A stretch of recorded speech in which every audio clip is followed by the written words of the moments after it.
1980 Grand Island, Nebraska tornado. On June 3, 1980, Grand Island, Nebraska faced a night that confused even seasoned storm spotters. A rare setup lined up over central Nebraska. Warm, moisture-rich air surged north beneath fast winds aloft, organizing slow-moving supercells that drifted over the city. Instead of a single tornado, the storms produced a family of twisters and waves. 7 separate tornadoes crossed Grand Island in just under 3 hours, some looping back across neighborhoods they had already hit. Warnings sounded again and again, overlapping in time and space. In darkness and heavy rain, residents tried to track the danger by sound. The roar came from one direction, then another. People rushed toward basements, only to realize the noise had shifted behind them. With several circulations on the ground at once, movement felt unpredictable. Survivors later described hearing more than one tornado at the same time, like trains passing on different tracks through the night. Emergency calls poured in from opposite sides of the city. Crews rolled into one damage zone, while new reports arrived from another. Power failed early, streets filled with debris, and navigation became guesswork. Dispatchers struggled to match limited resources to fast-changing impact areas. Even identifying which tornado caused which damage took days of survey work. This event reshaped how meteorologists think about tornado families. The looping tracks and anticyclonic circulations showed that storms could behave in ways that broke simple rules about direction and timing. 1987 Saragosa, Texas tornado.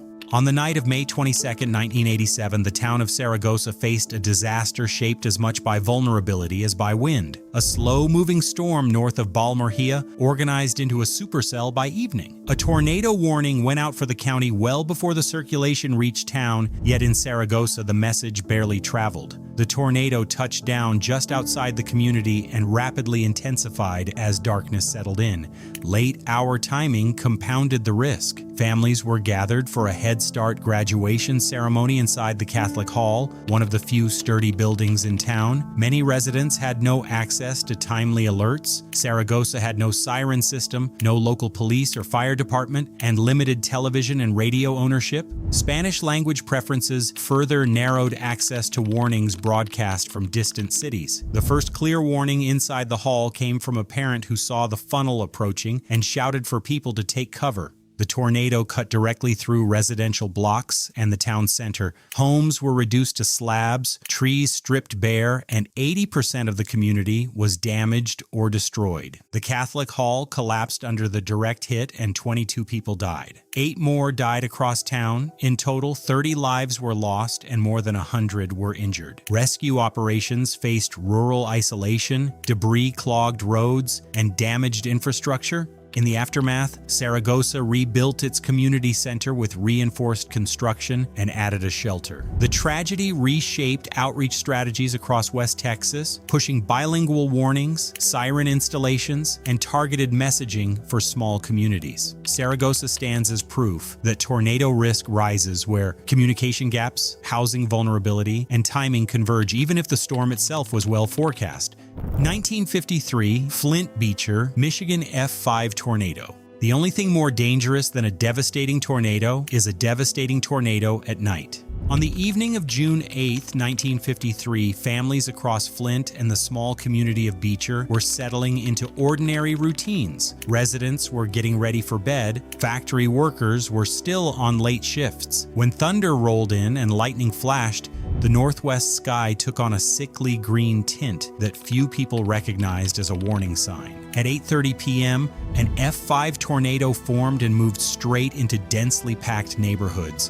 In 1953, tornado warnings were rare and radar coverage was limited. Many residents had no official alert at all. The first signal of danger was sound. A deep, rising roar cut through the rain as the tornado closed in. Night stripped away the warning signs people depended on, making it harder for people to take proper safety measures in time. Homes built close together gave the storm no resistance. Entire blocks were flattened in seconds. Walls collapsed inward, roofs vanished. Families who reached basements huddled in darkness, while debris tore apart the structures above them. Others were caught in living rooms and hallways with no time to react. In Beecher alone, Whole households were lost. 116 people died that night, with entire families wiped out inside their own homes. The destruction shocked the country. This became the deadliest tornado in Michigan history and one of the deadliest ever recorded in the United States. The violence of the storm, combined with the lack of warning, revealed how vulnerable sleeping communities were after dark. In the months that followed, public pressure pushed for better storm monitoring and clearer warning systems. 2015 Garland, Texas, EF4 tornado. Just after sunset on December 26, 2015, a storm south of Dallas began to organize with unusual speed. Warm, humid air surged north, while powerful winds aloft shaped the storm into a rotating supercell. Within minutes of touching down near Sunnyvale, the tornado tightened and strengthened as it moved toward Garland and Rowlett. The tornado was on the ground for approximately 13 minutes, though the broader storm event unfolded over a longer period. Modern radar tracked the storm. Warnings went out. Yet in neighborhoods filled with post-holiday travelers and families returning home, many people never fully registered the urgency. Heavy rain wrapped around the circulation, hiding the funnel from view. Power flashes lit the sky as transformers failed,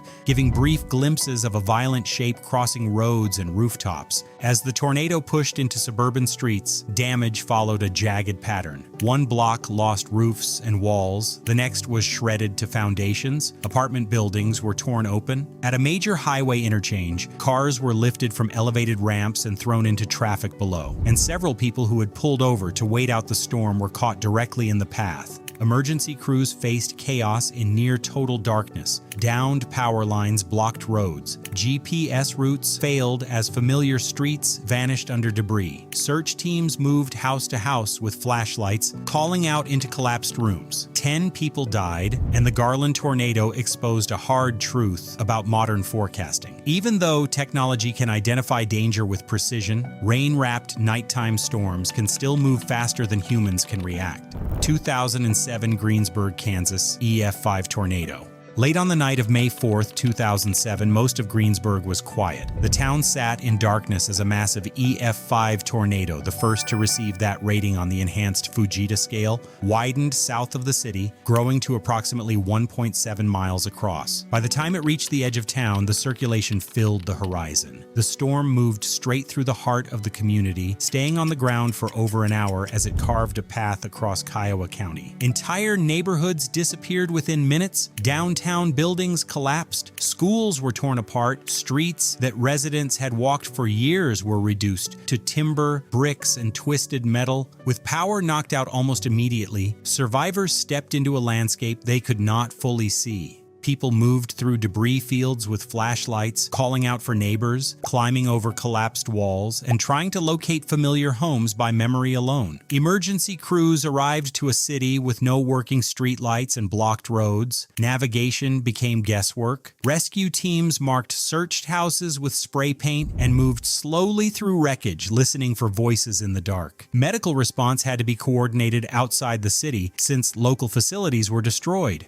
Even moving the injured took time as vehicles threaded through piles of rubble. Greensburg became one of the clearest examples of community-level devastation from a single tornado. 95% of the town was damaged or destroyed. The storm passed directly over residential blocks, multiplying casualties by concentrating its strongest winds where people lived. In the weeks that followed, the town faced a harsh reality. Nearly every home was uninhabitable. Rebuilding required clearing massive debris, restoring utilities from scratch, and redesigning public buildings. 1998 Kissimmee, Central Florida tornado. Late on February 22, 1998, Central Florida was settling into a humid winter night that felt familiar to locals. Tornadoes rarely sit in the public imagination here, especially in February when severe weather blends into routine thunderstorms. That false sense of normalcy became deadly as a fast-moving squall line with embedded supercells raced along the I-4 corridor after midnight. Florida tornadoes behave differently from those on the plains. They form from low-topped storm storms with strong wind shear arrive wrapped in rain and move quickly. The Kissimmee tornado carved a path nearly 40 miles long in the dark, giving neighborhoods only minutes of lead time. Many residents slept through early warnings or could not picture a violent tornado tearing through a region better known for hurricanes. Housing vulnerability amplified the tragedy. Manufactured homes and RV parks sat directly in the path. Walls failed in seconds, frames twisted, and debris filled narrow streets. In Ponderosa Pines and Morningside Acres, entire rows of homes vanished, trapping families who had no sturdy shelter nearby. With little visual cue and heavy rain masking the sound,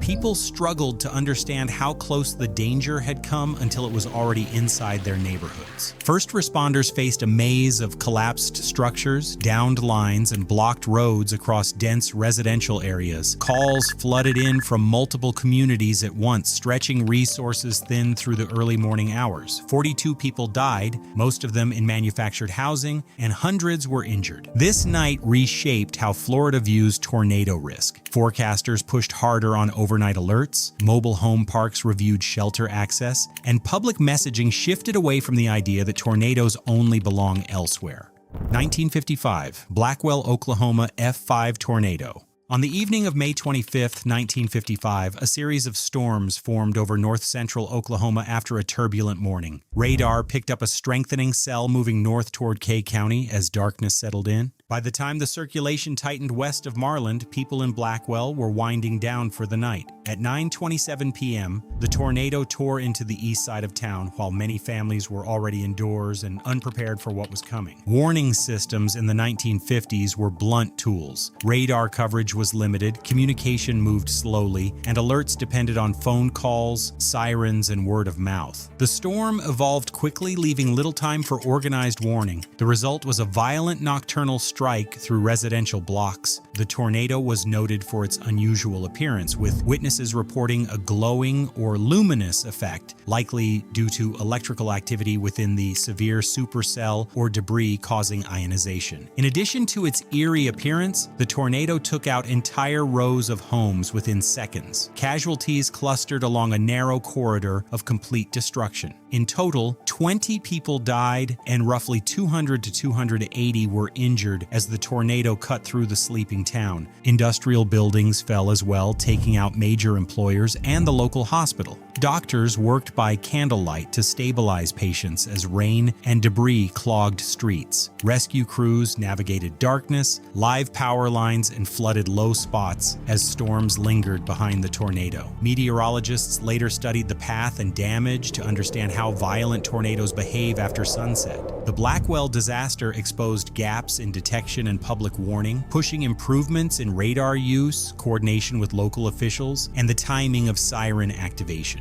2021, Bowling Green, Kentucky, EF3 tornado.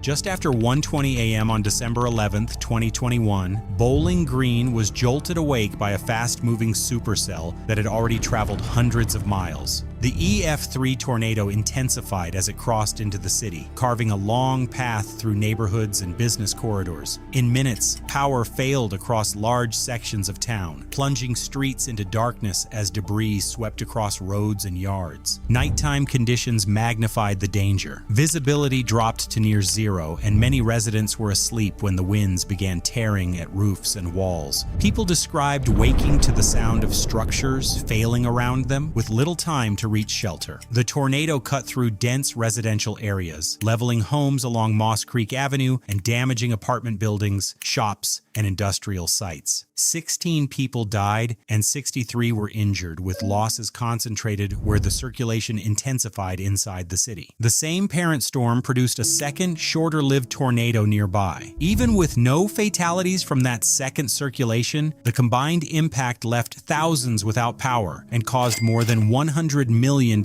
in damage. Emergency crews worked block by block in the dark, navigating fallen lines, unstable buildings, and families searching for missing loved ones. Meteorologists later pointed to the speed and persistence of the supercell as a key factor. Fast-moving nocturnal storms reduce reaction time and complicate sheltering decisions, especially when warnings arrive as people sleep.